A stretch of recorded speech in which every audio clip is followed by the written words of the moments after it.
So hey guys, welcome to my new video and I hope you guys are doing good. आज हम बात करने वाले हैं इग्नू के एक बहुत ही ज़्यादा इंटरेस्टिंग से चैप्टर के बारे में जिसका नाम है हॉरेस एंड ओविड। हम इसके समरीज, की नोट्स, थीम एंड बहुत ज़्यादा इंपॉर्टेंट फैक्टर्स के बारे में बात करने वाले हैं, तो वीडियो को एंड तक देखना। मैं इस वीडियो में ओनली वो चीज़ें कवर करूँगी जो एग्ज़ाम्स के लिए परफेक्ट क्वेश्चंस के तौर पे निकल के आते हैं। तो फर्स्ट है इसका यूरोपियन क्लासिकल लिटरेचर कोर्स का हॉरेस एंड ओविड का इंट्रोडक्शन।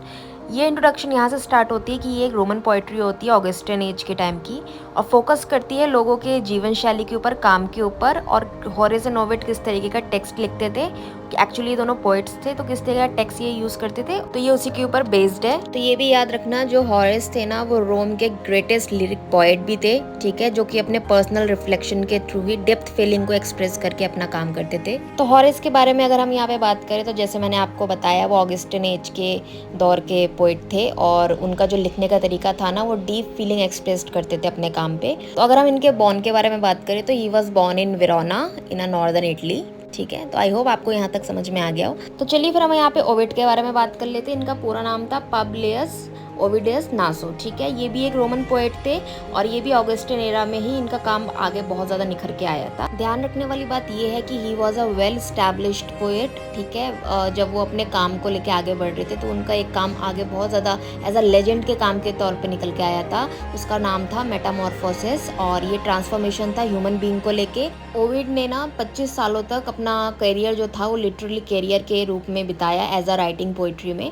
और इनके जो थीम्स थे वो थे इरोटिक थीम्स, ठीक है। ये जो पॉइंट नोट्स कर लेना आप, ये बहुत ही ज़्यादा इंपॉर्टेंट पॉइंट्स है जो मैं आपको बता रही हूँ। इनको स्टार्टिंग में ऐसे लगने लगा था कि इनका जो पोइट्री वर्क है वो चल नहीं रहा है, लेकिन धीरे धीरे इनकी जो लिटरली में सक्सेस थी वो बहुत आगे तक गई, और जिस एज में वो आगे गई थी वो था ऑगस्टिन एरा। इनके जो स्टार्टिंग के 14 पोएम्स थे, जो 14 पोएम्स के कलेक्शन थे, वो थे लव के ऊपर, और जो बाकी के जो कलेक्शंस थे उनके वो थे सर्वाइविंग वर्जन्स, ठीक है। और आगे चल के इन्होंने अपना जो पूरा कैरियर था वो एपिक वर्जन्स में निकाले। तो यहाँ हम बात कर लेते हैं रोमन लिटरेचर एंड पोइट्री के बारे में। तो फेमस राइटर और पोइट कौन थे वो मैंने आपको बता दिया, हॉरेस एंड ओविड। तो रोमन लिटरेचर में ना ये diverse body of written works जो होते थे वो लैटिन लैंग्वेज में होते थे, और 3rd सेंचुरी में ये स्टार्ट हुआ था, जो फॉलन रोमन एम्पायर को, और उसके आगे भी बहुत गया था। तो एपिक पोएम्स जो थे वो चलते थे, सटायर होते थे। सटायर मतलब कि थोड़ा सा हंसी मजाक करके आगे पूरे पोएम पोइट्री को आगे ले जाना। हिस्ट्री होती थी, और फिलोसफिकल टेक्स्ट होते थे। तो ये सारे जो थे ये थे रोमन पोइट्री में। ओके, नेक्स्ट हम चलते हैं, वो was the Roman poet Horace. तो हॉरेस कौन थे? हॉरेस जो थे वो 65 एंड 8 BC के एक प्रोमिनेंट रोमन पोइट थे। वो authorize satires and lyrical odes जो एक्सप्लोर करते थे लव, फ्रेंडशिप को एंड मॉडरेशन को। और ओविड कौन थे? He was born in 43 BC in Rome and renowned Roman poet as well. वो एक रोमन पोइट भी थे, और उनका मास्टरपीस मैंने आपको बता दिया, मेटामॉर्फोसिस था। और ये एक chronically Greek and Roman myth को लेके था जो वो लिखते थे अपने पोइट्री में। तो मेटामॉर्फोसिस है क्या? ये एक लैटिन नैरेटिव पोएम है जो 8 CE बाय रोमन ओविड द्वारा लिखा गया था।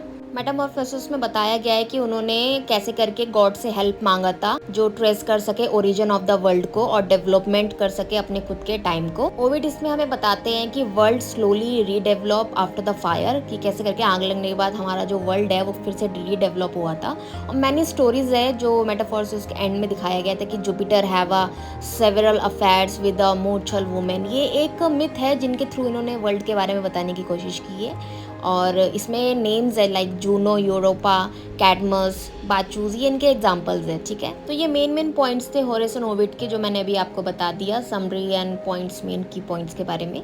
और अगर आप बुक पढ़ोगे और गूगल में भी सर्च कर लोगे ना, आपको पूरी हिस्ट्री के बारे में समझ में आएगा, जिसमें आप आगे एग्जाम में बना के भी लिख सकते हो। सो आज के लिए बस इतना ही। अगर आपको वीडियो अच्छी लगी तो लाइक शेयर सब्सक्राइब करना ना भूलिएगा। Thank you so much for watching.